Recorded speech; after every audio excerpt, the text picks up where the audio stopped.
Welcome to the Wired to Hunt podcast, home of the modern whitetail hunter. And now, your host, Mark Kenyon. Hey everybody, welcome to the Wired to Hunt podcast. I'm your guest host, Tony Peterson, and today I'm speaking with the one and only Andy May.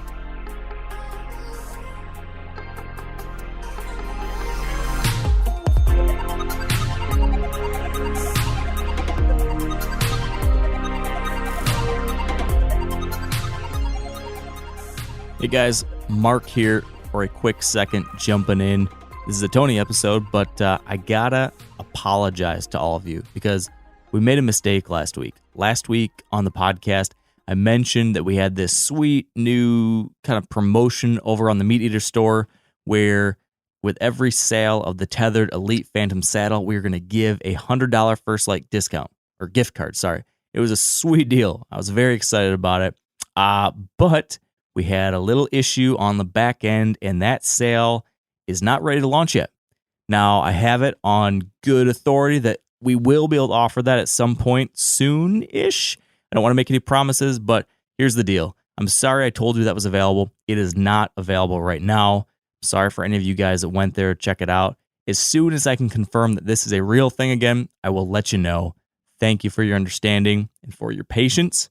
And now I will let you get back to Tony's podcast. Thanks.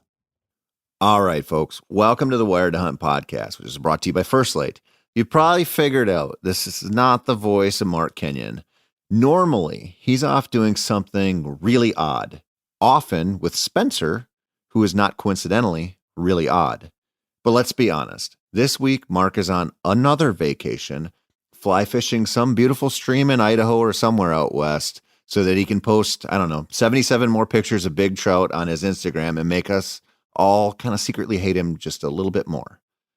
Now today, since Mark's off having fun slinging flies around, I'm kicking off a Rabbits with Antlers month, where we dumb down bucks and give you the confidence to kill mature deer no matter where you hunt. And there's no one better to talk to about this than Michigander Andy May, who might just be the best damn whitetail hunter in the country. Now, I've interviewed Andy quite a few times, but I think this was my favorite conversation with him. So Andy talks about several of the big bucks he's killed and what those deer taught him, but he also breaks down how little time he really has to hunt and what that means for his hunting strategies. There's a lot of takeaways from this episode. One is that being a strategy generalist is often better than being a specialist. As long as you're someone who's always willing to learn, that's going to take you so far. The other takeaway from this that's super important, whether you hunt public land or private land, great whitetail state, not so great whitetail state, whatever, is learning how to think differently about being a deer hunter. Think differently than your competition, as opposed to just trying to outwork them. That's maybe the kind of the undercurrent of this whole episode, and it's so good. I think you're really going to enjoy it. Andy May, welcome back to the podcast. The people listening to this don't know, but we recorded a banger podcast yesterday, and I screwed up the audio, and so we're redoing it today. And I'm gonna blame Clay Newcomb for like 20% of that mistake, because he made me do the Bear Grease podcast, and I switched my settings, and I never do it. And so anyway, I thank you for coming back for round 2 today. It's always a pleasure to talk to you. Yeah, no problem, man. Hey, stuff happens, right? So yeah, well, and I'm an idiot. So that yesterday, before we get into the deer thing, I want to explain my day yesterday just quickly. So we did this podcast, and as soon as we wrapped up, I went to upload the files for our editor, and I saw that I had screwed that up and hadn't switched that one setting. And I hate that. I hate wasting your time. I felt so dumb. I'm like, whatever. What are you going to do? At least it was a buddy, it wasn't like somebody that I didn't really know. Mm-hmm. And I left after that, after figuring that out. I took my dogs out to the park to train them. And at the end of the training session, I always throw this Frisbee just to wear them out. And I threw the Frisbee, and my little pup, she's a 50-pounder and she's a burner. I mean, she's so fast. And I did one of those throws on a soccer field, and it's that Frisbee's going, and I'm watching her. And it was like watching a receiver, looking at the ball, not paying attention to the corner coming in hot. And she ran right into this post the corner post of a soccer goal, just, smoked it. I was like, holy shit. Now I'm going to the emergency vet. She got up, ran, and got the Frisbee, came back. Oh, man. Didn't show. I mean, I was like, when I saw it happen, I was like, oh God. So I'm like, okay, well, there's two. And then I picked up my little girls, came home, and I had a time reserved for them to swim at the Y. So I was going to go lift and they were going to swim. And we're going to the Y. And this is like a 5-minute drive, right? We get to the one stoplight we have to stop at, and I see our old neighbor pull in front of us. I said, oh, guys, there's Tegan's dad. And so like, we're all looking straight ahead. And as we watch him like drive the road ahead of us, this cop turns on his cherries and whips a Yui. And I was like, gosh, I wonder if they're pulling him over. And so we go up there, and there's a doe in the ditch of this guy's yard, back broken, scrambling, just got it hit. And so like we're going by slow because everybody's slowing down. And that cop walks up there and pulls out his service pistol like 20 feet from my truck and shoots that doe. Both girls are just bawling. Oh my gosh. Yeah. It was just, I was like, I didn't feel like I belonged on Earth yesterday. So I think today's going to be better. You're the first guest on this Rabbits with Antlers month where we're just like, we did a science month a couple months ago, and I just want to talk to you and some other just whitetail killers and kind of, again, try to demystify whitetails. I want to talk about, how we kind of give them too much credit and how you think about them and how your thinking about them has evolved over, your hunting career and, public land, private land, all that stuff. But first, before we get into that, can you just tell the audience what it's like to be sort of a famous hunter who only hunts all the time and doesn't have a real job? Yeah. I mean, I wouldn't know what that's like. I think I can relate well to the average hunter out there in regards to, I don't get paid for this. This isn't my living. I just hunt. I just love to hunt. And that's all it is for me. And frankly, kind of all I really care for it to be. Limited time, family man. I work a career in a school district, working with special education. I'm an occupational therapist, so that's my full-time job. So I'm on a school schedule, and then I have a second job that I work kind of to make ends meet, and I do the same type of work, but I do it with adults with disabilities. So I kind of do that on the side, and that one is a little more flexible with my time. There's a certain caseload that I have to manage, and I can kind of do it, kind of piece it in, when it fits with my schedule. So aside from that, I have a daughter that is, very much involved with sports and stuff. And most of the listeners have heard this about me, but, I that is like just my number one priority. I spend a lot of time getting her places. She's in a lot of travel sports, school sports. So my fall is really booked up with a lot of that.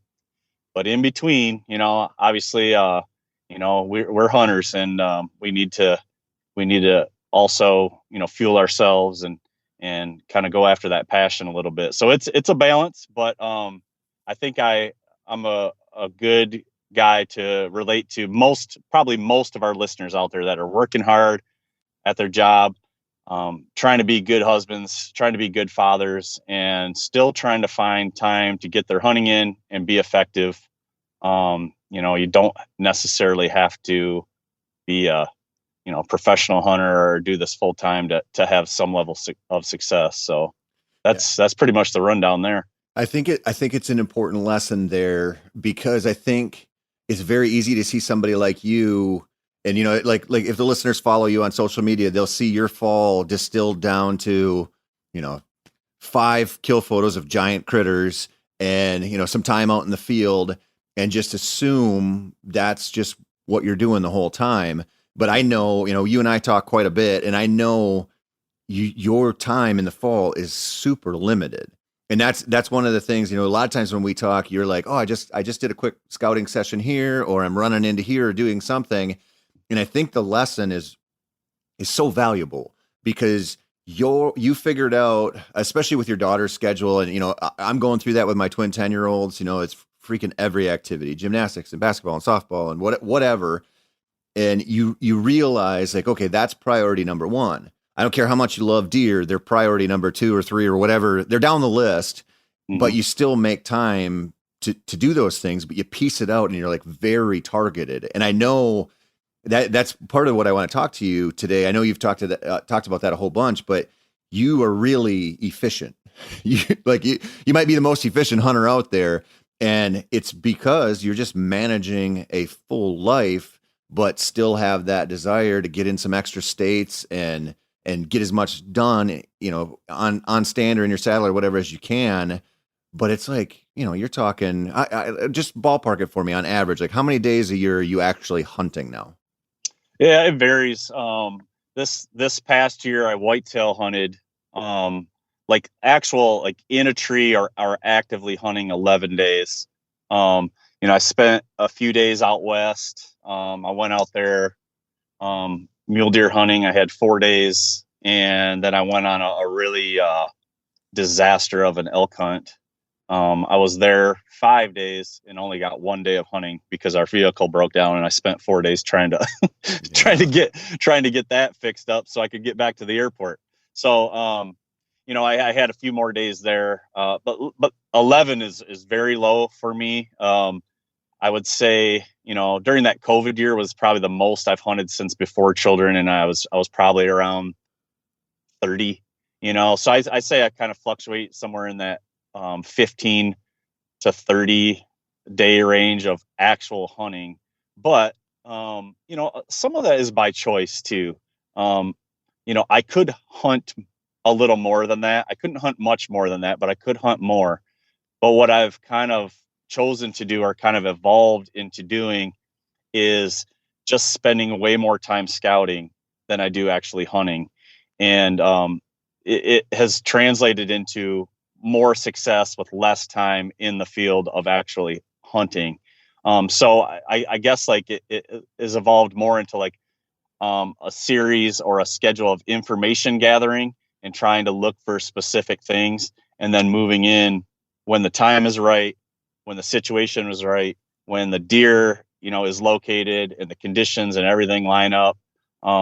So my hunts are much more targeted. So I scout year round. I spend a big portion of it scouting. Just when the season ends, I do a little bit when there's still snow, and then I kind of back off. I let that melt, and then I do quite a bit of postseason scouting. And then that kind of slows down for a while, and then I pick it up again right around now, kind of in that mid to late summertime, leading right up into the season. I kind of ramp it up right before the opener. And then once season starts, to me, I don't really switch gears. I still am scouting. I'm constantly searching for a buck to chase. I'm constantly trying to get on hot sign, find new areas, find new bucks to go after. And I do more of that in-season scouting during the season than actual hunting. But what that's done, it's made my actual hunts much, like you said, much more targeted, much more high percentage. And I've just gotten better at managing that type of schedule of scratching and clawing for time to scout and get out there. Often I'm going before work, glassing, on my lunch hour, going and making a loop and looking for some, fresh sign in an area on a swamp edge, or I'm checking trail cameras. I'm walking a food source edge and looking for big tracks, just anything to get me started down a path of another mature deer.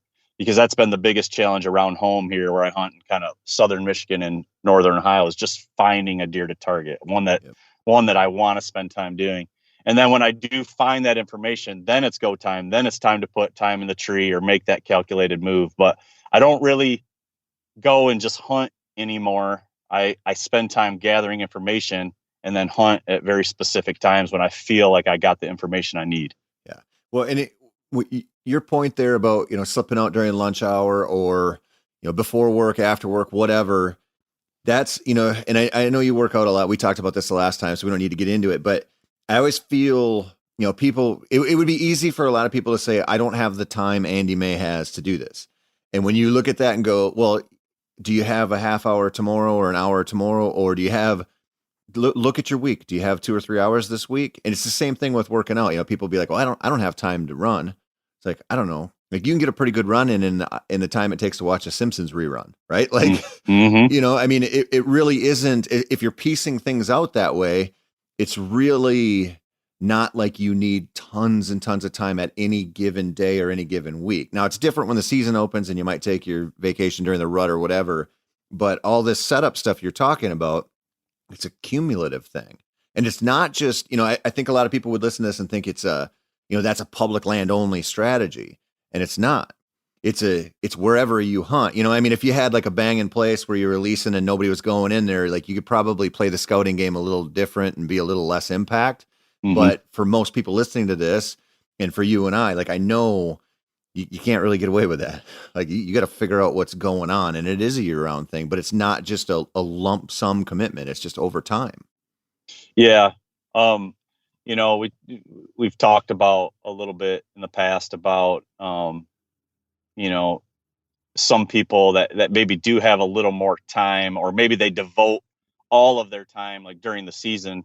And they have more of like a volume hunting approach where, they're going out and they're hunting pretty much every day that they have available, and sitting in a tree and hunting that way, hoping the buck they're after or a good deer will make a mistake and walk by them. And I'm sure some of those guys, I don't want to, place them in one category, but some of those guys are really good at scouting and figuring things out too. But they adopt that more time in the stand approach will equal my 1 or 2 chances at a good deer throughout the season. And that's a way to do it. And that's the way I used to do it. Before my daughter, that's absolutely the way I used to do it, especially early on. I would average, 60 plus days, hunting out of a tree or on the ground. And, I would manage, 1, 2, 3 nice bucks a year. But it was mostly due to just pure stubbornness, persistence, and making a lot of mistakes, and then just having that one thing go right that one time. And I think once I had my child, it really it switched priorities for me as far as like where I wanted to devote the bulk of my time and where I wanted to be present. But what it ended up doing, it just started dispersing my hunting time throughout the entire year. And what I kind of just evolved into like, okay, I'm not going to be able to hunt 60 days a year and do this. So when I do hunt, I got to make it count. I got to be in the game more often instead of just going out there and hunting and observing and maybe observe something 1 out of 15 days and then I move in and then I'm in the game. No, I got to gather information constantly, every little spare minute I have to keep myself in the game to get on, a good deer in my home ground. And that's just kind of what it's evolved into, and kind of unintentionally, or it was intentional, but unintentionally, it made me, like you said, much more efficient with my time. And I've enjoyed it more. My hunts that I do go on, when I decide to go in after a deer or into a location that I've been staying out of that I know is heating up, my optimism is high, my confidence is high. I'm much more attentive. I feel more stealthy, as opposed to like hunting 60 days where I might be getting a little sloppy, a little burnout. I don't have confidence. I'm feeling guilty about being out there because I've been out there for weeks and weeks and weeks. I don't have that as much because I'm really picking and choosing when I go. So like last year, I'll give you a kind of a quick overview of the last 2 years. Last year, I felt incredibly dialed in, and I was turning up things, that were valuable, and my sits were very effective. When I went in after a deer, it was a couple sits, and I would get him killed. My out of states hunt they went very smooth, and I was able to locate good deer quickly and get them killed. I just felt like I was firing on all cylinders. I was feeling good and confident. Well, I don't always feel that way. The year prior to that, I was having trouble turning up even a 3-year-old buck here in Michigan. And I had the most cameras I've ever had out. I had a dozen or more cameras, I was covering 4 different counties. I was glassing, using cameras, scouting on foot, looking for sign. I could not find a buck over 115 inches. And I was hunting more because I had the COVID time off, and I found myself just like starting to fall into that trap of like kind of relying on cameras more. I felt like I needed to cast my net wider, but I was really trying to do a combination of like, of scouting and finding that sign, glassing, and the trail cameras. And, I just couldn't get anything going. But, it was just those few times throughout the season where boom, something came together and I got it done. And those two seasons were vastly different. But I killed the same amount of bucks. I killed 4 that year. I killed 4 last year. So, I mean, it was the same type of scenario, but, it doesn't always, even for someone like me that's been at this a long time and has been using this kind of style of, scouting, 4 or 5 times more than I actually hunt. It still isn't always, it appears, maybe some people think it appears like it's automatic and it's easy. It's not for me. And I have years where I struggle. And, I mean, that year, there was a couple times throughout the year, I was like thinking to myself, like, how have I ever even killed a deer? Like, how have I even put an arrow in one of these animals ever? Because I feel like so dumb, like nothing is working. All my instincts aren't paying off. Nothing that I think that I'm anticipating is happening. I can't find a good deer. Like, what the hell? And then it just happens, boom, you find that info, boom, it's hot sign. You get in there and you get it done. So, it varies year to year. It's certainly not so smooth every year, but that's my strategy and that's my tactic. And that's kind of what it's evolved to over the years, because I do prioritize family. And I will always do that. But I make sure to get my little adventures in out of state. Those are important to me. I just make them quick. Yep. I make them short. And, by doing that, that kind of changes my mentality on those out of state trips a little bit. And I'm sure we'll get into that later, but that's about it, man. That's kind of how I think about things. It's interesting that when you kind of highlight the way that you felt in the last 2 seasons, because that's something we don't really talk about very much. And I don't think you see it portrayed that often, like in outdoor media. But I had kind of, in the last couple of years, I've had years where, like, man, it was like day 1 or 2 and I'm done. Good deer, big deer. And, you string together like 4 or 5 of them and you're like, everywhere I go, it's like, they're coming down the trail. And then I had a year last year, and this is probably because I spent most of my time taking the girls out and I had to save a couple tags for filming for 1 week in November. So it was an odd year for me anyway, but I just felt like that, like you're talking about, where I'm like, I don't feel like I'm in the rhythm. Mm-hmm. Like I killed some deer and I killed some big ones, and it, like it ended up looking like a good season. It didn't feel like a good season. It felt like I was just off. And I think it was because, having to save my Minnesota, my Wisconsin tags, I wasn't in the woods just doing what you're talking about, like just kind of staying in the rhythm and seeing what's going on this week and next week, and not, kind of being like outside of it and then just dipping in for a big hunt it didn't feel as good to me. I felt like I was just not in the freaking groove the way you need to be. And I think that happens to a lot of people. And, and I get it, right? Like if you're a weekend warrior because of your job and your family and stuff, that 5 days in between when you're not hunting, that's tough because there's a lot going on. Like there's a lot changing in the woods, hard mass, soft mass, all that stuff, like cold fronts, hot weather, all this stuff is affecting the deer. And you're like outside of it, and you can kind of speculate and go, oh, maybe they're doing this or maybe they're doing that. But till you get in there and look around, you just don't really know. And so you're always coming back. Like that was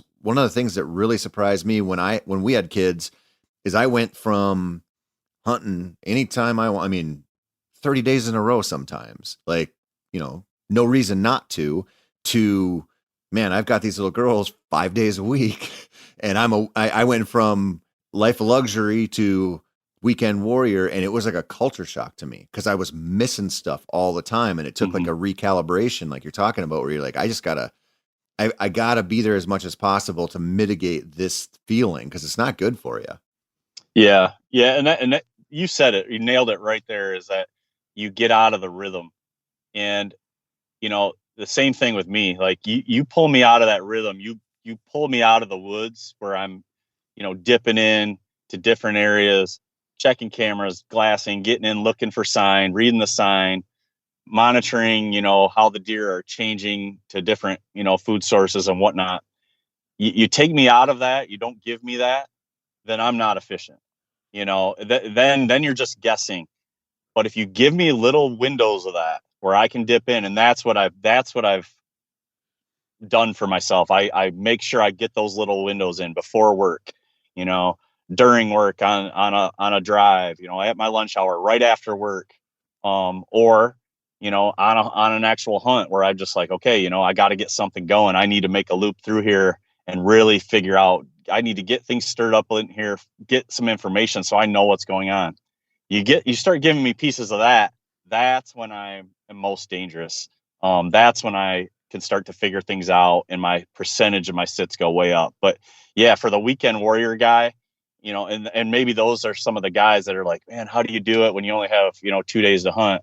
Well, I wouldn't be nearly as effective if you only gave me 2 days to hunt and no time to scout. Yep. I've done that more out of state, but another thing you guys got to remember when I go out of state, I feel, this is my opinion, I've hunted 17 different states, so I feel like I can accurately and honestly answer this question for myself. But the most difficult state, the most difficult situation and scenario I've ever hunted in is right where I live. And it's the lack of mature deer. So we have a severe lack of older age class deer. It's the number of people, and it's the segmented land that's very small, so you don't have room to maneuver. And it's what I've hunted my whole life. I've killed, besides my first 2 years of hunting, I've killed a mature deer in Michigan every single year that I've hunted, at least one. So it's something I've took a lot of pride in. It's been my training ground. It's what I've experienced. It's what I know. It's what I've, the skills whatever skills I have obtained have been a result of hunting in this sort of scenario. And I'm not saying it's the most difficult anywhere. It's just the most difficult I've hunted. And I've hunted some other hard places as well that also get a ton of pressure, but nothing quite like this. So when I do travel out of state, for me, one, usually I'm going to an area that is better hunting, less pressure, more bucks, better age structure. So I'm transitioning from something that's very difficult for me to something that's still difficult, but not as difficult. So it might seem a little far-fetched for some guys, but I want to preface that by saying, like, I've hunted in some pretty difficult conditions, and then I'm going to areas where things are it's a little better situation for me. And I've done that so often. I've been traveling and hunting for almost 25 years now.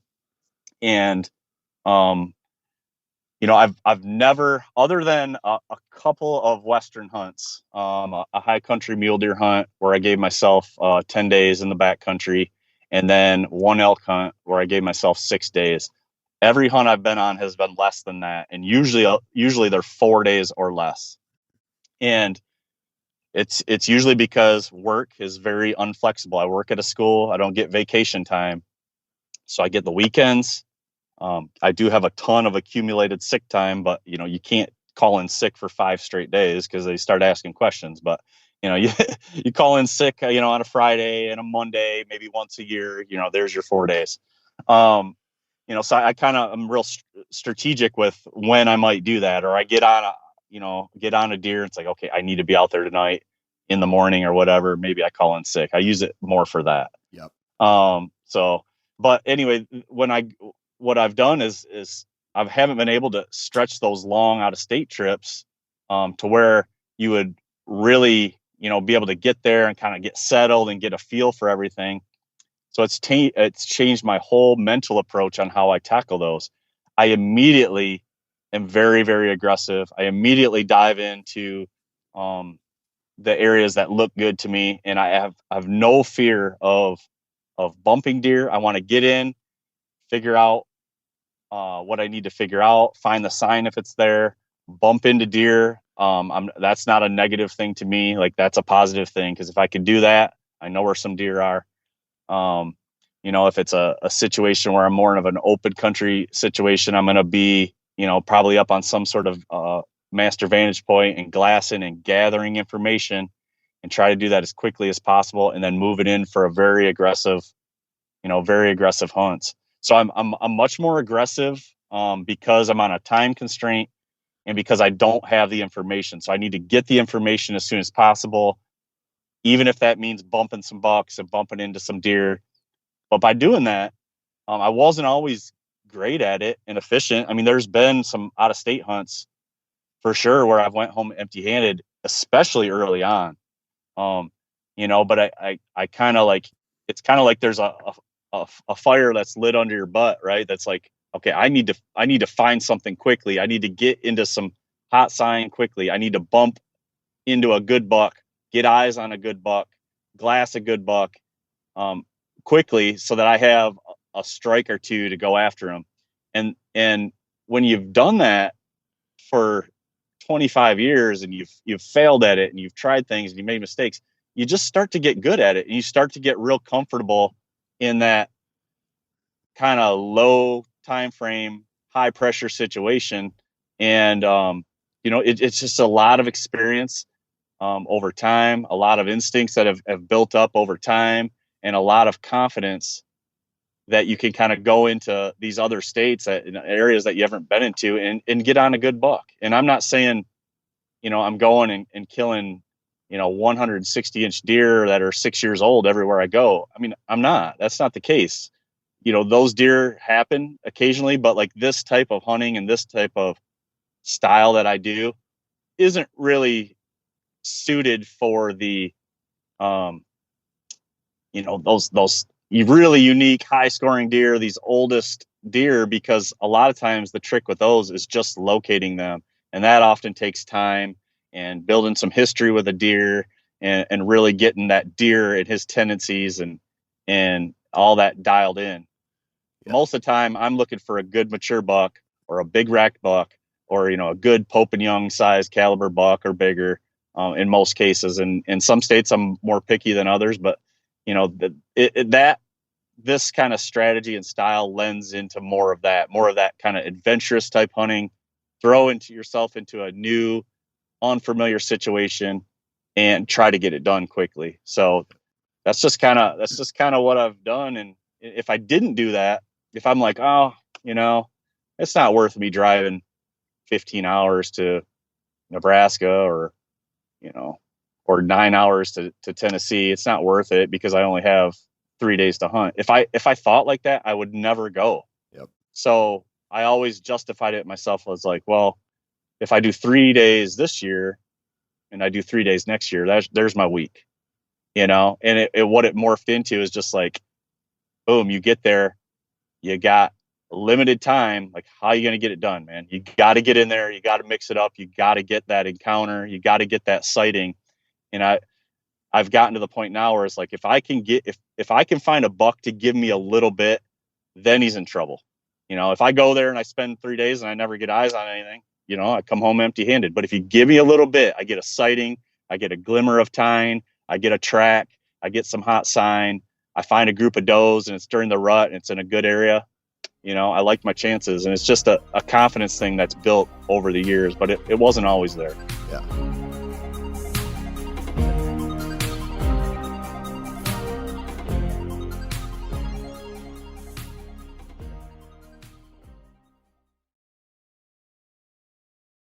Earlier you said, if I bump a buck, that's great. Like, I want to see him. I want to know he was there, like that.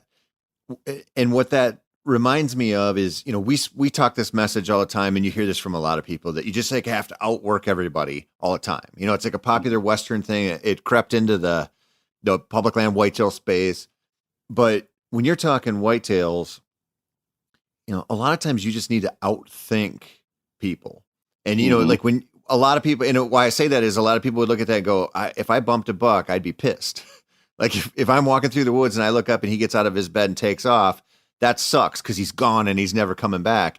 And when you do the kind of hunts that you're talking about, and I've done a bunch of them too, you get like very comfortable with what people think are mistakes. right? Like, because you make them all the freaking time. Like you're going to, and by the nature of those hunts, you're more cavalier than the average hunter probably is, because you're not saving anything. Like you're not sitting there going, well, I'm going to be, I got 7 days off on November 7th through the 14th or whatever. So I don't want to go into this bedding area. You're like, I want something to work off of now. And I will risk some stuff to find that, because if I do find it, it's a huge benefit. And you're not looking at that. So you're thinking differently than probably a lot of people are about this stuff. Yeah. I mean, the utmost priority is just finding a buck that I want to go after. And the only way to do that is to observe it, from a vantage point or an observation or something, like get eyes on him doing something, which would be my strategy more in like an open country scenario. If it's more of a cover type setting, I'm diving in and I'm trying to find three things. I'm trying to find red hot sign, which is great. I can work with that. That's key. I'm trying to get eyes on a buck, so I'm just kind of, what I often do in those scenarios is I'll have my saddle and platform and everything with me, and I slip through the cover and I still hunt with my bow. And what I'm doing is I'm hunting and I'm moving slow and I'm moving with the wind and I'm just moving with the woods and I'm constantly scanning. I'm watching where I step and I'm looking for sign. I'm looking for deer. I'm looking up ahead. And sometimes I get eyes on a buck like that. Or like you said, I bump a buck. And because I'm moving slow and because I'm moving with the wind, to me, that's still a good thing, because now, boom, I got one located. And that's the utmost priority, is just getting one located. If I don't get one located, I go home empty handed. If I get one located by any means, I'm in the game now. Yep. And then often, we think that, and in some cases, in some situations, some types of terrain, you bump a deer and they can go a long ways. You think like flat ag country where, it's a half mile from one woodlot to the next. Yeah, they run a half mile to the next woodlot often, especially if the crops are down. But like in a hill country setting, I've had bucks, you bump them off one ridge and they go down and, the ravine, and they're up on, they go and they get on the next ridge over and they start resuming, their normal behavior, or they feel comfortable up there and they're not that far.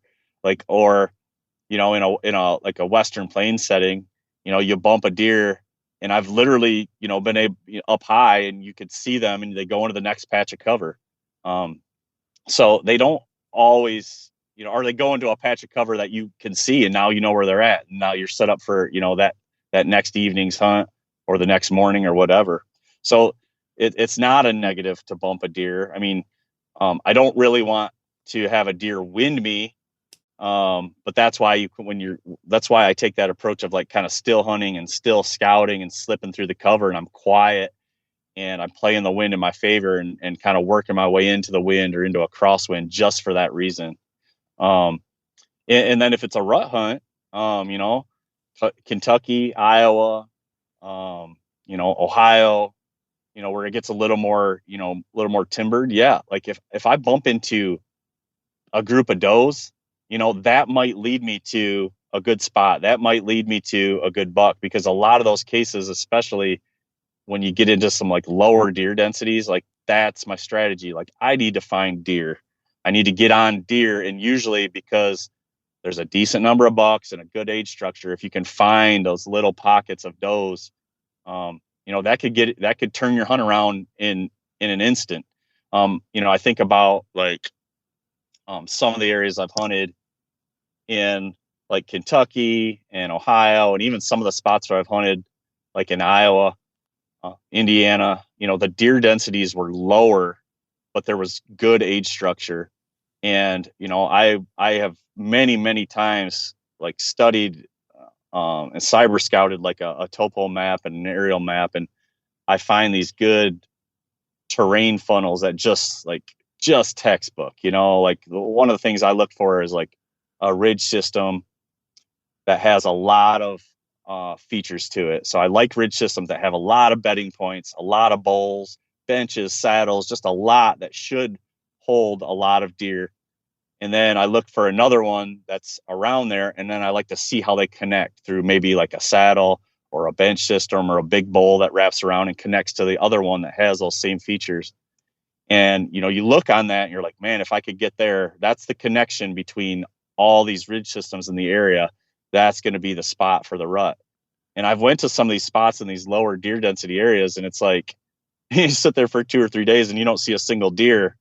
And so it doesn't always pan out, and especially in those low deer density areas. So my approach then is I get down and I do exactly what I was just talking about, but I'm just trying to find deer. And usually if it's the right time of year, it's in those first 2 weeks of November, you know, you start bumping into deer, the good bucks are there. You know, there's usually a good buck in the area with a doe, and there's some satellite bucks around. And yeah, you might need to bump into a few pods of deer, but that tactic has led to success on a short-term hunt, just moving around, slipping around. Ideally, you like to get eyes on them first, but if you bump into some deer, you kind of see where they go. You know, if there's a good buck with them, you're in the game there. So it's a lot of different strategy. It's a lot of different style. And you and I talked about this yesterday a little bit. It's being versatile. You know, having a lot of different tactics and having the confidence to do different things. I've never pigeonholed myself into like one tactic. Like I hunt, you know, I focus on like primary scrapes, you know, during the rut, or I'm a bed hunter, or I like to hunt, you know, a funnel between 2 doe bedding areas during the rut. And I live and die by that strategy. There's guys out there that do that and they're super consistent and really successful. But I've adopted more of the approach of I like to try to do many different tactics in many different types of terrain during different times of the year. And I think what that's done for me is maybe I'm not like as masterful as some of these other guys at a specific tactic, but I've become good and confident at just about anything, you know, any situation that's thrown at me. And I'm not afraid to try some things that are out of the box, try some things when the conditions seem not ideal for deer movement.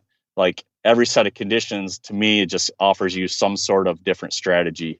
So it's like a confidence thing there and being a versatile, well-rounded hunter. That's always been something that I've strived for and I've wanted to try to become. Like that is my ultimate goal. My ultimate goal is not being successful. My ultimate goal is just trying to become a better hunter and learning new things from other guys and trying new things and just becoming a better woodsman and a better well-rounded hunter. And then that has led to success over the years in a lot of different types of areas and terrain.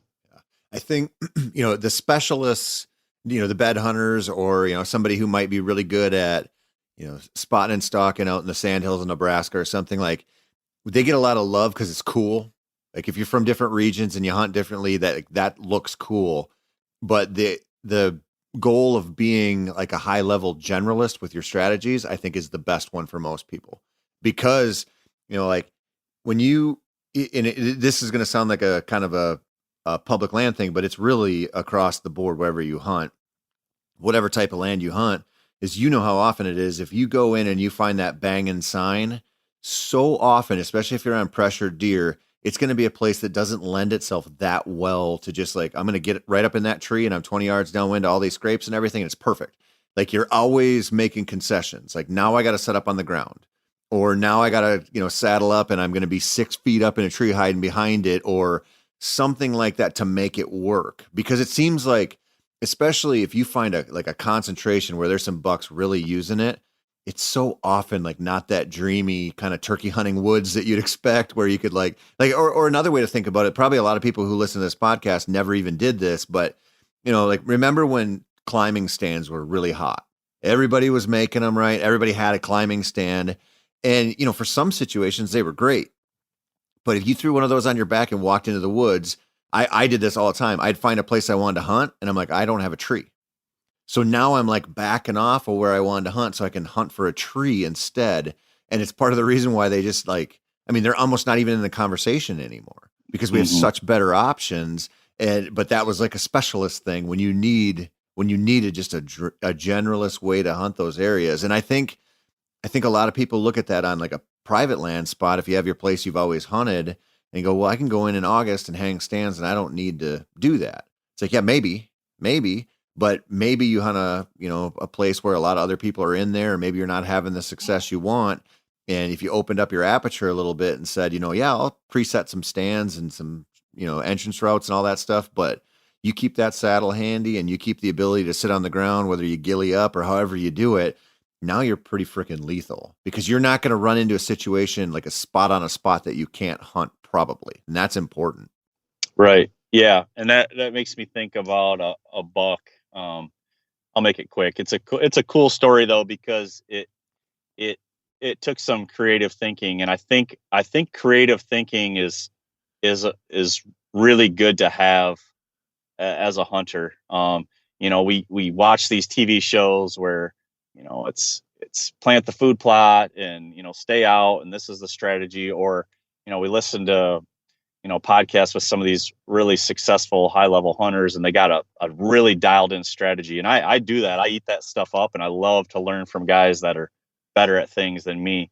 But sometimes getting creative and kind of forging your own way and figuring things out to make you a more well-rounded hunter, it just makes you more versatile, and it allows you to go just about anywhere and be effective in any type of situation, any type of conditions. There's always something. Okay, you know what? This isn't ideal for good movement. So, but it's super windy, it's noisy, it's perfect time to still hunt. And I'm going to still slip through this bedding area, with my bow and kind of move with the wind. So every type of situation and condition kind of opens the door for some way to kind of be effective. But this particular hunt I want to tell you about, it's a really, really cool area in Michigan. It's a ton of pressure, but there's this creek bottom that kind of winds through ag country. And the creek itself is only about, 10, 15 feet wide. So it's not a real big creek. But on each side of that creek is a bunch of like marsh grass and red osier dogwood, and there's some cottonwoods and stuff kind of sprinkled in through there, but it's just really, really good bedding cover all through that. And it's wide. There are some parts where the marsh is very wide, and then there's other parts where it kind of necks down. Well, I was hunting this part where it necks down a little bit, so it kind of funnels movement down, but not really tight. There just wasn't a good tree to get in, like where you really needed to be, where a lot of the deer kind of cruise through and stuff during the rut.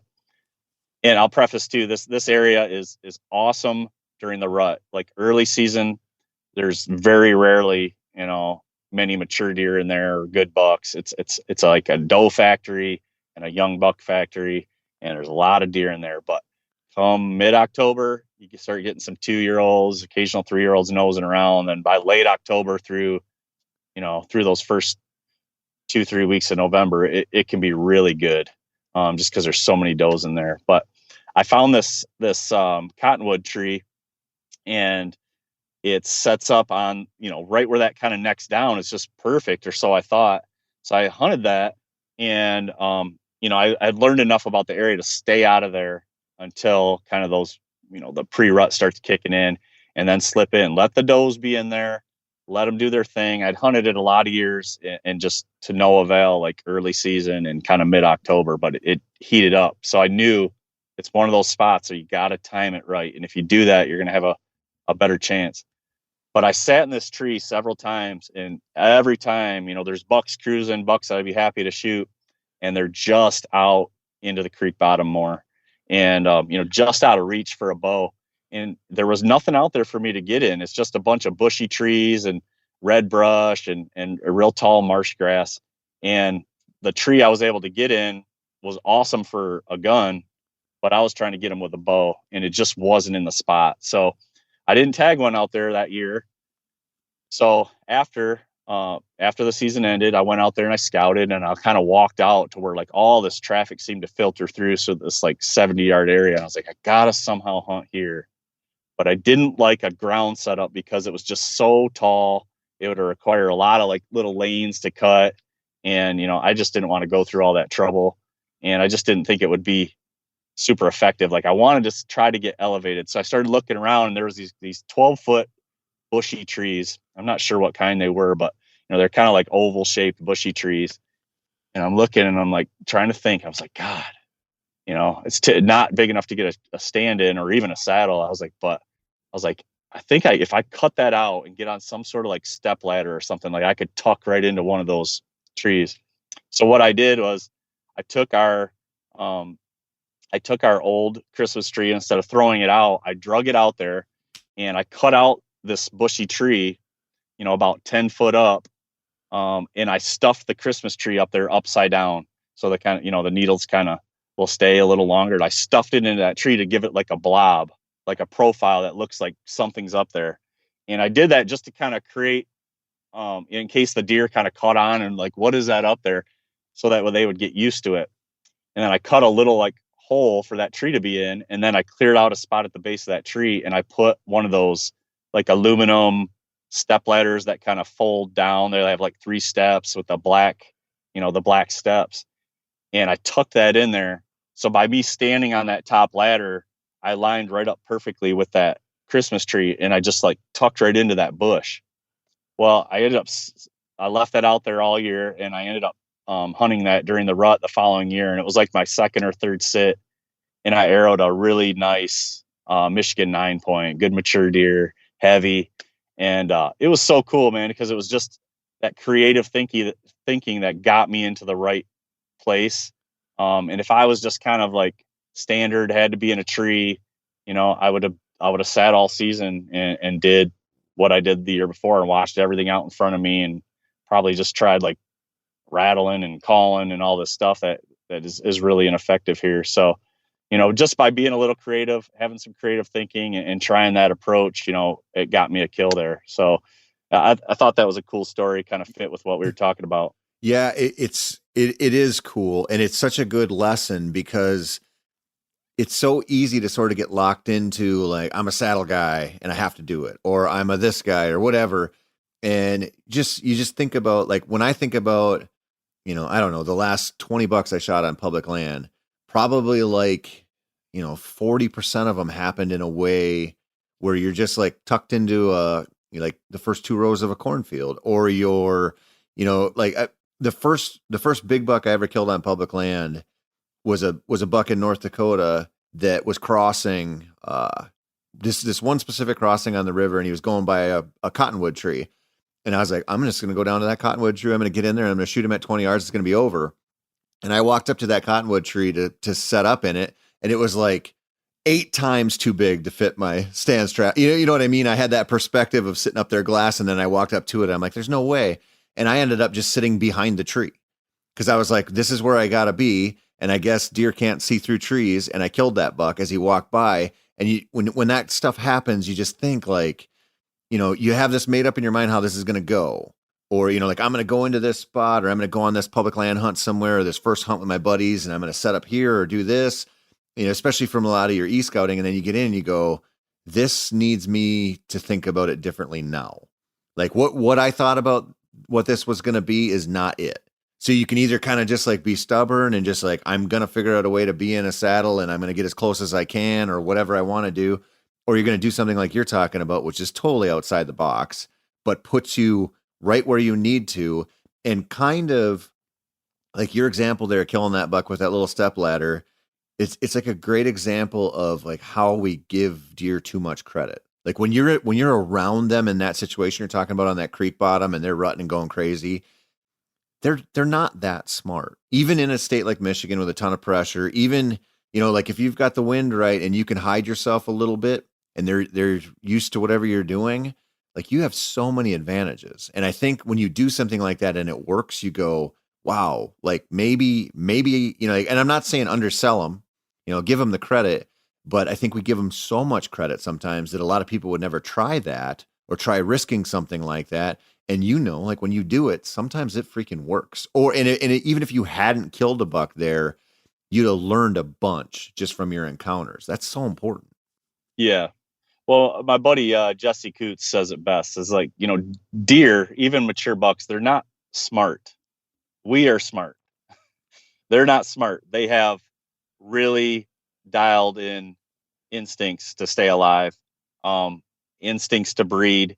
And while I do think, maybe we give mature deer a little too much credit sometimes.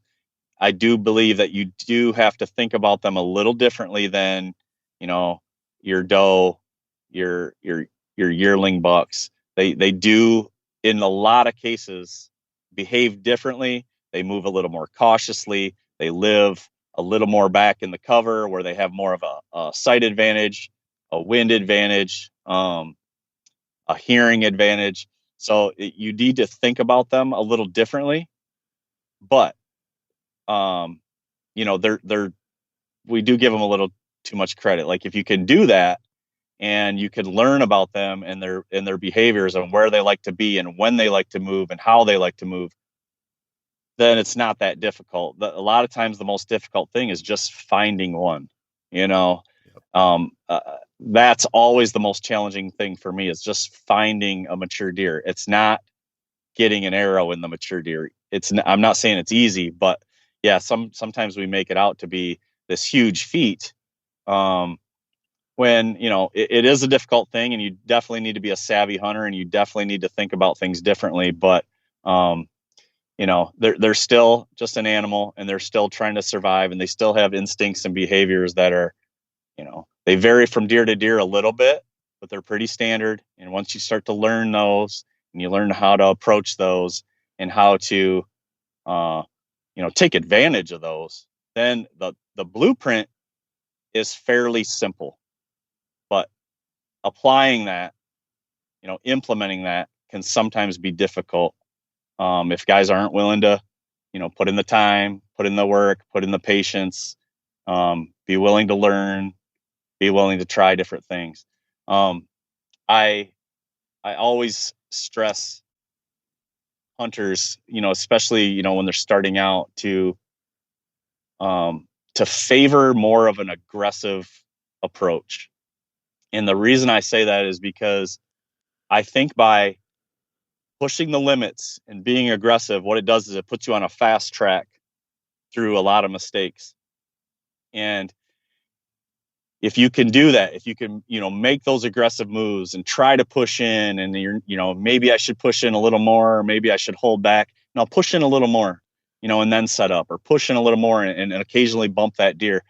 Because by doing that, you're making these mistakes, and your instincts, if you think about it and you ask why and what can I do different, what was the mistake I made, your instincts are starting to kick in, and they start recalibrating, over time. You start to recall these hunts that went bad because I did this. This went well because I did that. Okay, I'm in the same situation. I remember back 5 years when I did that, or that mature buck did this. You start having these experiences because you're more aggressive. You're throwing yourself into the game. You're throwing yourself into the fire, and you got to learn quick. And you have that approach and that mental, that mental game of, like, trying to learn and trying to analyze your mistakes and trying to eliminate them or improve on them. You start building those instincts, and you start improving quicker, as opposed to, being more of a cautious hunter that's afraid to bump anything. I don't want to get too close to that, because that's the sanctuary and I want them to feel safe. Well, if you're always on the outside, you're not getting as many of those encounters. You're not making as many of those mistakes. You're not learning as quickly. So by having that more aggressive approach, two things happen. You learn more quicker, and you start to get better with that aggressive approach. And that aggressive approach, when it's timed right, when the timing is right, when everything is in your favor, or most of it, and it's time to go, that aggressive approach is what really kills those big bucks. So, I would, give someone that is in a little different situation. Maybe you have, a 300-acre farm, and you're managing it, and you and your son are the only one on there, and you're creating a bedding habitat and some food sources, and you want to stretch out a whole season of enjoyment. And you got the big buck that's been on there for 4 or 5 years now, and he's mature, and that's the one you want to target. I might or I definitely would probably recommend more of an outside in approach where you can, hunt the fringes and play the wind and be a ghost and let that deer make a mistake, because it's in a lower pressure setting. They're going to move more. They're not getting that human interaction. So they're going to move more. They're going to feel more comfortable. I would take more of an approach like that in that type of situation, but it's still good to have that aggressive mindset when it's time to dive in. So I think it kind of goes both ways in that scenario, but I do always recommend, be more aggressive, man. Get in there, mix it up. Stop being afraid that you're going to bump this deer and never see him again. Like, get in there and get some encounters with them, because you're going to get better at it. You're going to start capitalizing more, and you're going to learn more. And that's going to benefit you 5 years down the road. You're going to be that much better. 10 years down the road, you're going to be twice the hunter you were. You're talking 15, 20, 25 years down the road of doing that, being aggressive, learning, trial and error, developing those instincts. All of a sudden, dude, you're a killer out there. You got the woodsmanship, you got the confidence, you got the ability to go into any situation and you feel like, all right, I can do this. I can figure this out. I've experienced this dozens of times. I know where they like to bed. I know where they like to travel. I know the conditions that they like to move in more.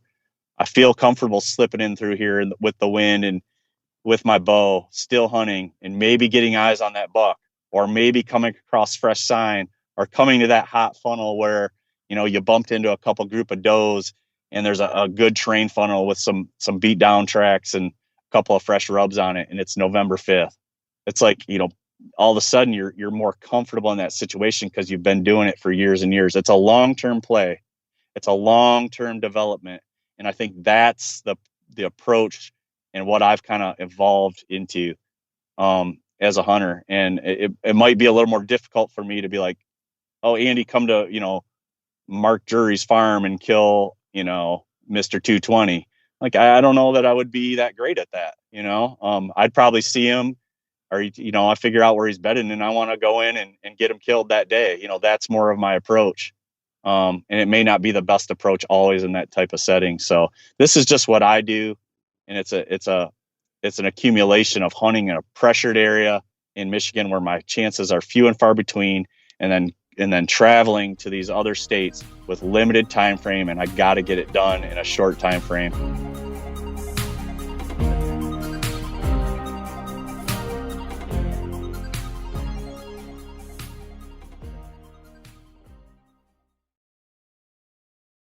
When you say, because people are going to listen to this and they're going to go, well, I don't want to get aggressive because I don't know what to do there.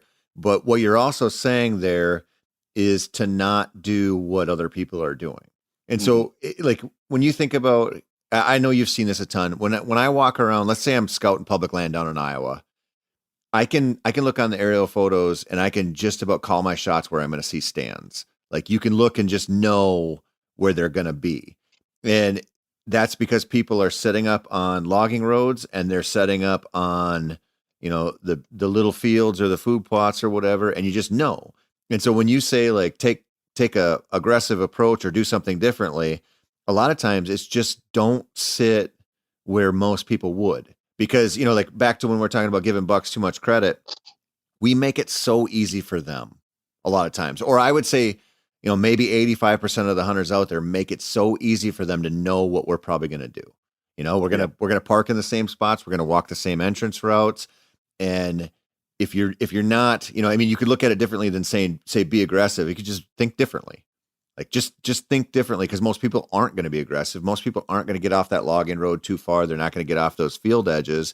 And those deer know that. Like, it's so common. And this is something that sounds like it's mostly like a public land, strike quick type of thing.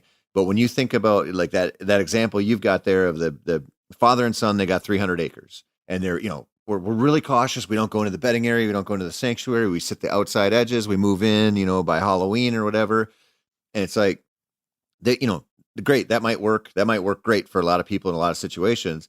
You might also be in a state that's not that great. You might also just, have neighbors that are, there might be a lot of things going on where it would actually be more beneficial for you to acknowledge the pressure you put on specific sites and think about being aggressive and going in and doing something differently. Because we always kind of like externalize this, right? We like, oh, that, that idiot that's walking around, with the crossbow scaring everything away, he's ruining it for me.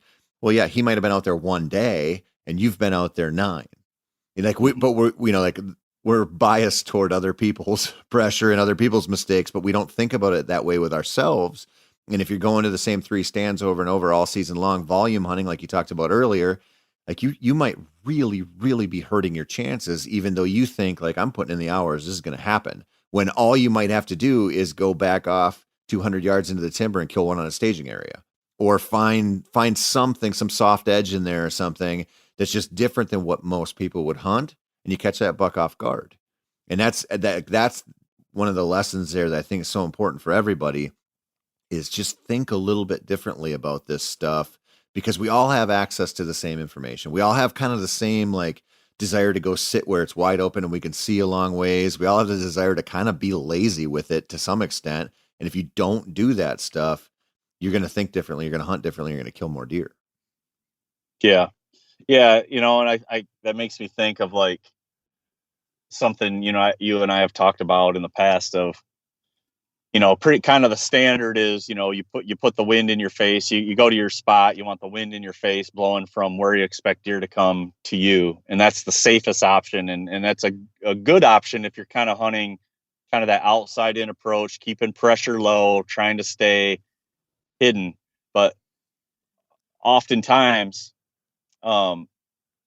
especially with a mature buck, and we're talking outside of the rut here, before they start doing different things where their instincts flip more towards breeding and rutting, as opposed to early season and late where their instincts are more, survival. They mature bucks will move further when they have a wind advantage. So what I've noticed over the years is that if I can get in a situation where I can give that buck the wind, or what he thinks is the wind, what we call more of like an off wind, that's the best case scenario for me to get a mature deer to move as far as possible from where he's bedding. So it's kind of like a high risk, high reward type sit, but it seems like majority of the time when I kill one kind of in that early season to mid-October, it's got some sort of like crosswind or some sort of like quartering wind in the direction of where that deer is. And what I've noticed is they just move further because they're able to clear what's out in front of them, from the safety of their bedding area. So they feel comfortable moving in that direction. And that's not to say if you have the wind in your face, they won't move their direction. No, they will. If that's the way they want to go, they'll still come, but they might wait till the last few minutes of daylight to do that. And you really, if that's the game you're going to play, you got to get real tight into their bubble. You got to get real tight to their bedding area where you're risking a little more of getting seen, of getting heard, a wind shift, a wind swirl. A lot of these mature bucks like to bed where the wind kind of swirls, or where thermals tend to dump down in the evening. So you start running a little more risk when you get in tight. And I've done it with the wind in my face, and you get in tight and you get them killed. But sometimes you can back off, get in a little bit safer location, and you're getting kind of that off wind that's kind of blowing off to the side of him. And he still thinks that he can move in that direction and clear it with his nose. That's a major advantage for you, because now you can get back a little more safer approach and let that deer kind of come. But what you run the risk of is that, that wind doesn't always blow that perfectly straight direction the whole time. It'll blow a little to the left, a little to the right. So you might want to give yourself a little more leeway there than what you would think. It's not always just a perfect straight line. And if that scent cones out as it gets a little closer, and then it's always shifting a little left and right. But that's how I killed my buck last year. My second buck on public land here in Michigan last year, is I gave him the wind. I had a feeling of where the sign was located, of where he was bedding, and he was bedding in this thicket. And I just didn't feel like, by setting up where all this sign was outside of the bedding, I found all these scrapes under these oak trees. I just didn't feel like that time of year that he was going to travel that far. There was some great trees in there.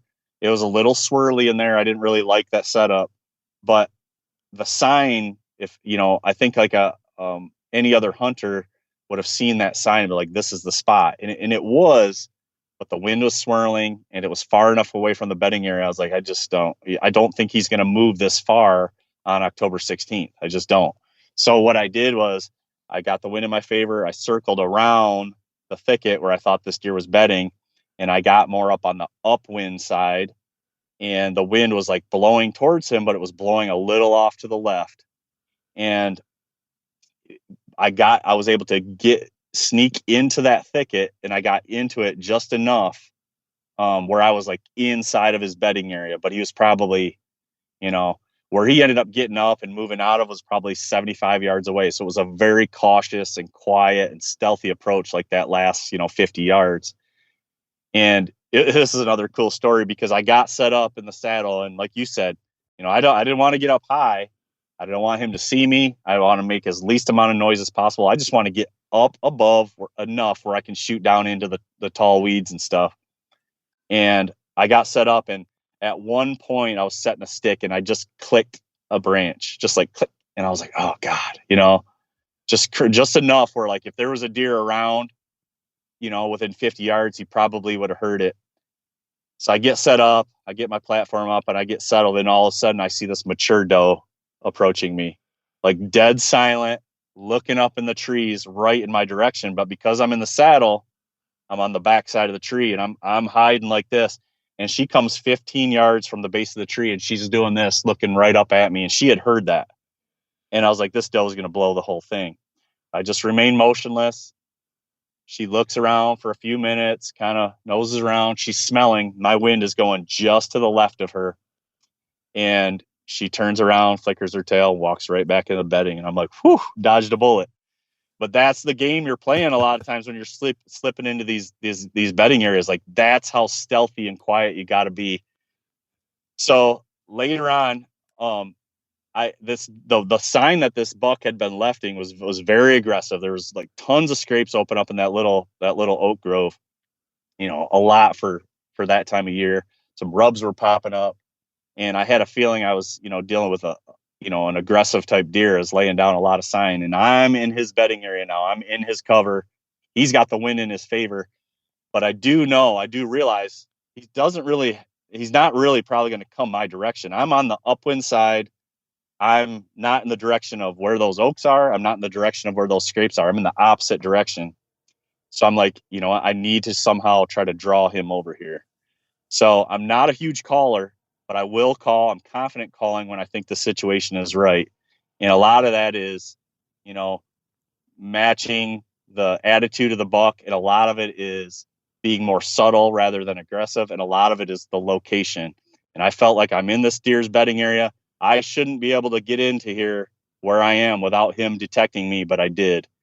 And so what I did was, imagine the wind is blowing, to the left of this deer, towards him. So I turned to my right and away. So the opposite direction of the wind, straight line opposite direction. And I try to cast my call. What I do is I did a little brrr, brrr, like a long drawn out grunt. Nothing real aggressive, but just a long drawn out grunt. That's been like my most successful call on mature deer. And then I tried casting it directly away from the wind to make it sound like it was coming from further that way. I'm sure you've heard, being an avid turkey hunter, like you can have a turkey, on a ridge facing the other way, and it gobbles and it sounds like it's a mile away. And then all of a sudden it turns, faces you and gobbles, and you're like, holy shit, he's right there. Yep. So that's what I was trying to replicate. Or in the elk woods, you got an elk just below the bench, and he bugles, and you would swear he's on the other mountain. And then all of a sudden he comes up over that ridge and he bugles and he's right in your face. You can cast that call, by just changing direction. So what I do is try casting it away from me in hopes that he would think that I'm not where I am, but where the call was coming from. And what this deer did was I just wanted to let him know there was an intruder in there and just hopefully draw him my direction, because I don't expect that he wants to come this way naturally. So I thought that was my only shot. So it starts to get a little darker, and all of a sudden I hear rubbing in the bedding area, and he's thrashing trees. And I was like, this deer's fired up. Like, I caught him on the right day. I'm in the right spot. He knows someone's in here. And all of a sudden I hear him kind of sloshing through the water a little bit. There's some little wet spots in there. And I hear him thrashing multiple trees. And then all of a sudden, I haven't heard many of them in Michigan, but I hear a snort wheeze. And I'm like, dude, he is coming. And here he comes. And he's doing the moon shape, circling downwind. And what I did worked to a T. He wasn't circling downwind of me. He was circling downwind of where he thought that call came from. And by casting it up, maybe he thinks it's 30 yards that way or 50 yards that way, but it was just enough for him to cut that corner and work right in front of me, as opposed to if I would have blew the grunt call at him, he pinpoints my location. Now he circles downwind of where I am instead of where I'm trying to pretend I am. And I would have got busted. But in this case, he does that moon shape. He's circling downwind, but he's circling downwind of where that call came from. And he does a little moon curl right in front of me, and I shoot him at 28 yards. So, just a really cool hunt, but a lot of things there. Creative thinking, getting in tight to where a buck feels comfortable moving in daylight, reading the fresh sign, realizing you're in a spot, where that fresh sign is, the wind swirls, because what it was a big river bottom system, but it's wooded. And there's like a opening, like a little oak grove in the woods. So, it's all timber. And then there's like this, 50 yard, 60 yard opening. And, when the wind is blowing like from the north, what it does is it hits that opening and it circles down and sucks right back up to the north. That creates a big swirling effect in there. And I was throwing milkweed and I was like, oh man, I can't set up in here. So then I just like creative thinking. Okay, I got to get around and get in tight to where this buck is bedding, get in his bubble and give him the wind and call. I think the mentality is right. I think the timing's right. I'm going to cast this call up there, and it just worked. And it doesn't always work like that, but that's a great hunt that just kind of shows a lot of different factors of what I was thinking and how my brain was working through that specific scenario. That's cool. I think the two things that everybody should take away from that are, obviously it was the right situation to call, but the proximity and the comfort level there for that deer, that's so important. Like you brought up turkeys and elk, deer, turkeys and elk, any animal you can communicate with that way, proximity is so important. If they don't expect you to be, or if they hear you from a long ways away, if you were 300 yards away banging your antlers together to try to draw that buck in, he's not coming. No, not going to happen. When you get that close to him and he hears that's a different thing. It's the same thing. You get that gobbler that's out there strutting in the middle of the field in his strutting zone at noon, and you're on the field edge a half a mile away. You can call your ass off and he's probably not coming. Yep. But you sneak around there below the ridge and you get up, 50, 75 yards away from him, scratch a little bit, do a little bit of yelping. It's nothing for him to commit now. Yeah. It's a different thing. And then the other thing with that deer, the other lesson is we think about, and you brought this up, like we think about wind almost always entirely like, is it good or bad for us? Like, are we going to get busted or not? Is it in my face or not? But when you start thinking about how they use the wind, like they that's like X-ray vision to them, man. Like it's the most important thing. And when you talk about getting that little edge where it's like, man, the wind's almost not good for you. Almost. That's like super important because that means it's pretty damn good for them. And when it's good for them, I love bird dogs. And when I watch bird dogs, or we filmed them like in the cattails hunting in the late season, and you can see like they can't use their eyes at all, and you watch how they use their nose. It's like a master class on how important that is to animals that have that developed olfactory sense. Like it's a different thing. And so when you start thinking about it that way, instead of just being like, I have to just get into a tree and have the wind blowing in my face, it's like, great. Like there's situations that's perfect. If you're on like a rut funnel and it should just be, it's a terrain trap of some sort. Perfect. Great. Yep. And there's situations where that works, but there's just so many times, you hunt the big woods and it's pretty flat, or you hunt a lot of places like where they're going to use that frickin' wind in such a way that like you got to be risky. Like you gotta go, I'm going to set up here. And if this switches 15 degrees, I'm hosed. But if it stays like this, he's going to feel pretty damn confident. And that puts you in the game in a way on those bucks. That's just, it's like hard to describe until you have that happen. And that's like that thing leaves a mark when you see that, because you just go, okay, this is a whole new world of whitetail behavior. We're almost out of time here, buddy. So I have one last question for you to kind of sum up this rabbits with antlers thing. What's the dumbest thing you've seen a mature buck do? Like, what's the one time, like, think back, like, what's the time where you were just like, I cannot freaking believe that deer did that? Yeah, it was probably very close to when I started hunting. It was in Michigan. And, this is back when I was watching a lot of like outdoor TV and, reading articles about some of these guys that were, obviously hunting, unpressured deer. And, I owned a set of those like big giant white synthetic antlers. And, that's what I saw on TV, and it worked darn near every time. And that's, that's how I was hunting. And I was in Michigan, and I was on on a permission piece, and I was set up right on a field edge because, that's what you do. And behind me, where I was not even really facing, like I was facing like the beans, and these lush beans, and I'm expecting to see all these, big bucks come out.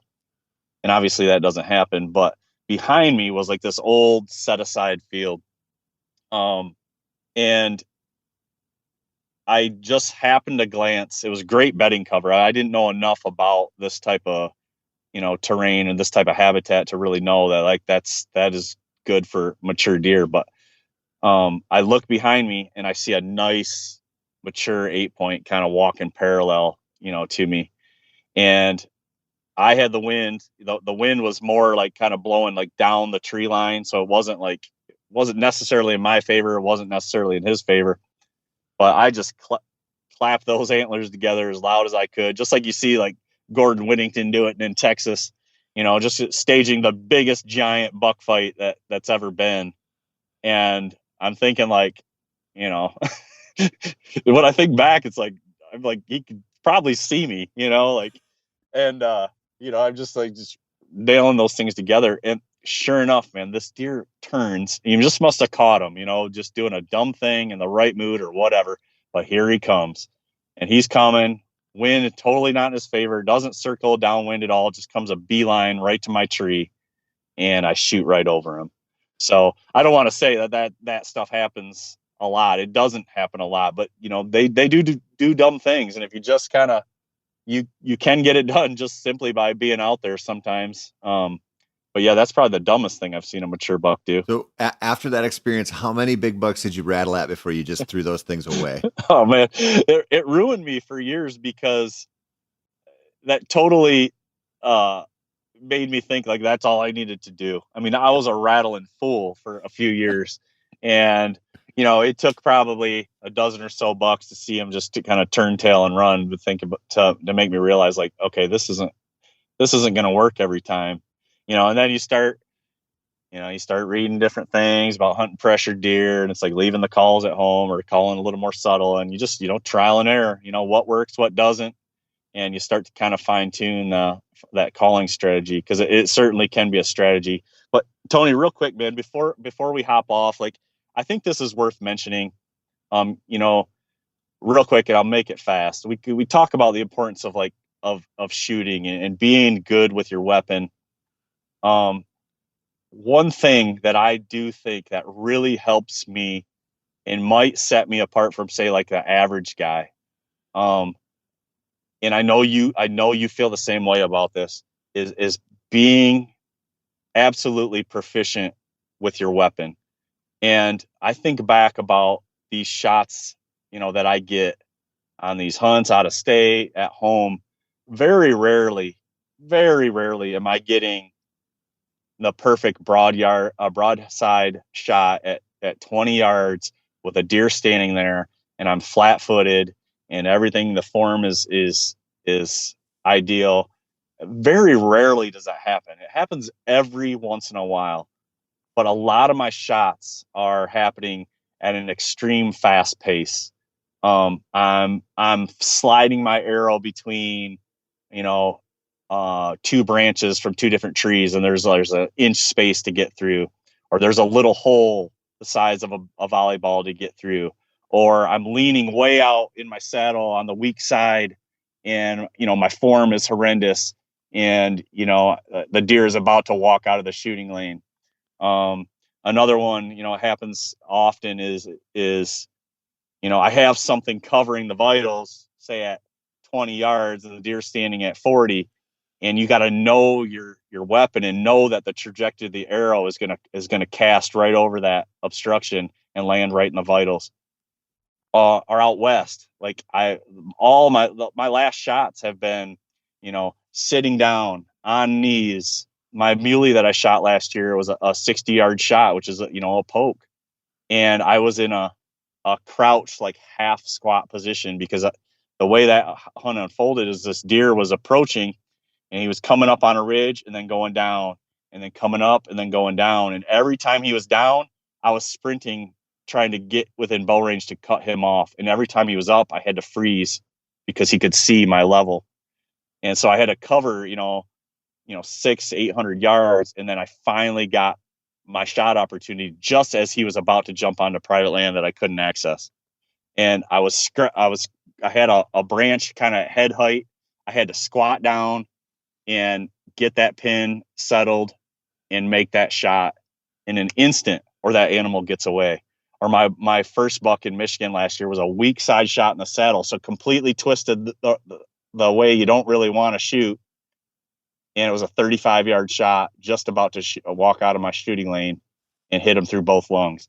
But my point is, I practice. This is how I practice. I practice for muscle memory and testing and accuracy, like at the beginning, during the spring and beginning of summer. And then I quickly switch to real life hunting shots, on my knees, off balance, a foot up on a rock, real steep off the roof, real steep in the saddle, weak side, sliding it through, right next to a tree where I gotta, trying to hit the heart, and I gotta go shoot within an inch of the tree.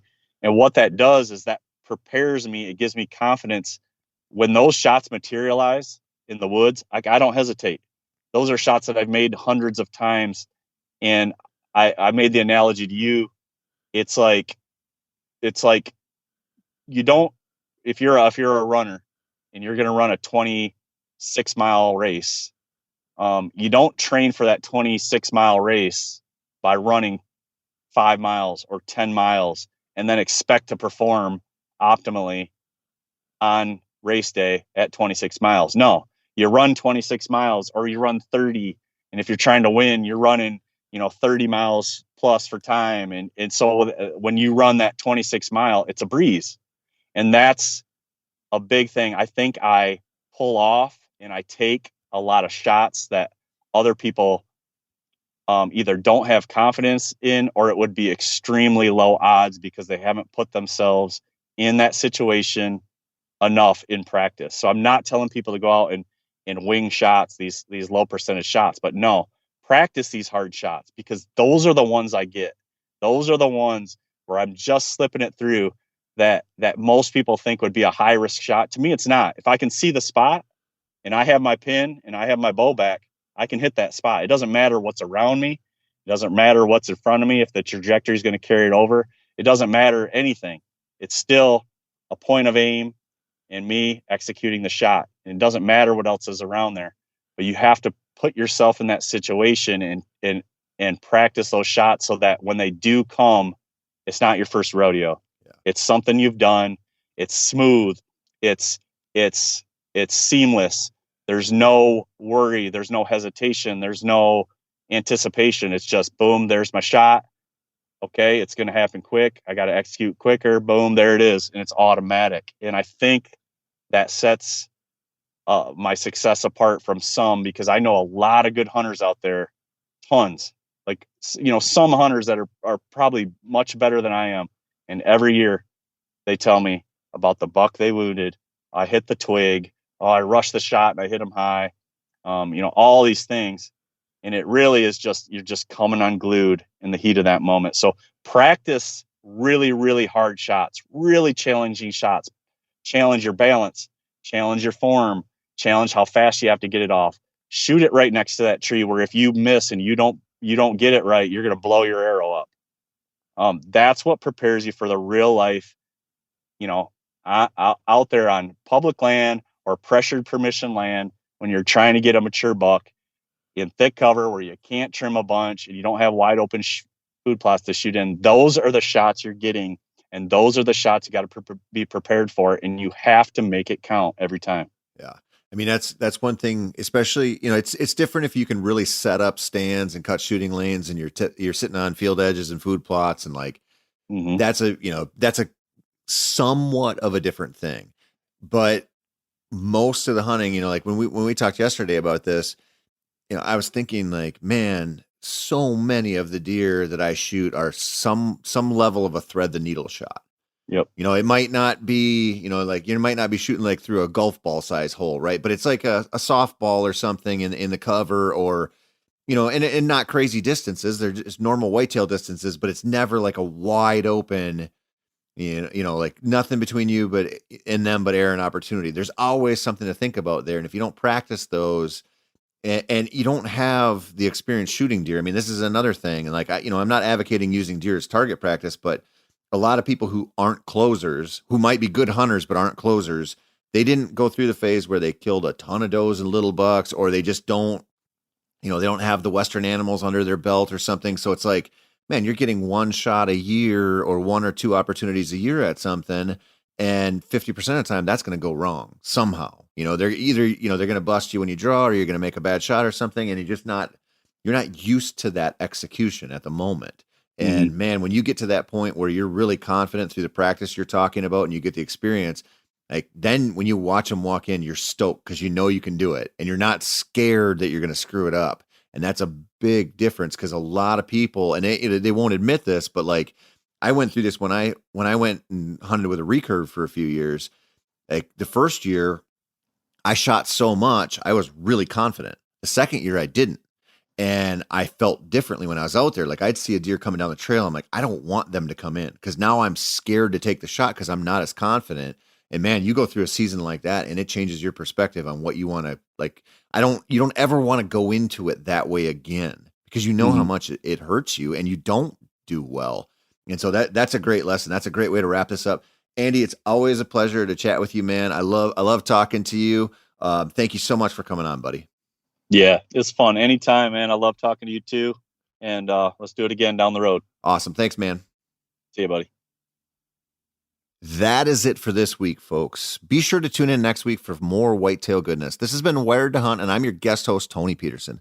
As always, thank you so much for listening. And if you're looking for a little bit more whitetail content, be sure to check out themeateater.com/wired to see a pile of new articles each week by Mark, myself, and a whole slew of whitetail addicts. Or head on over to our Wired to Hunt YouTube channel to view the weekly content we put up.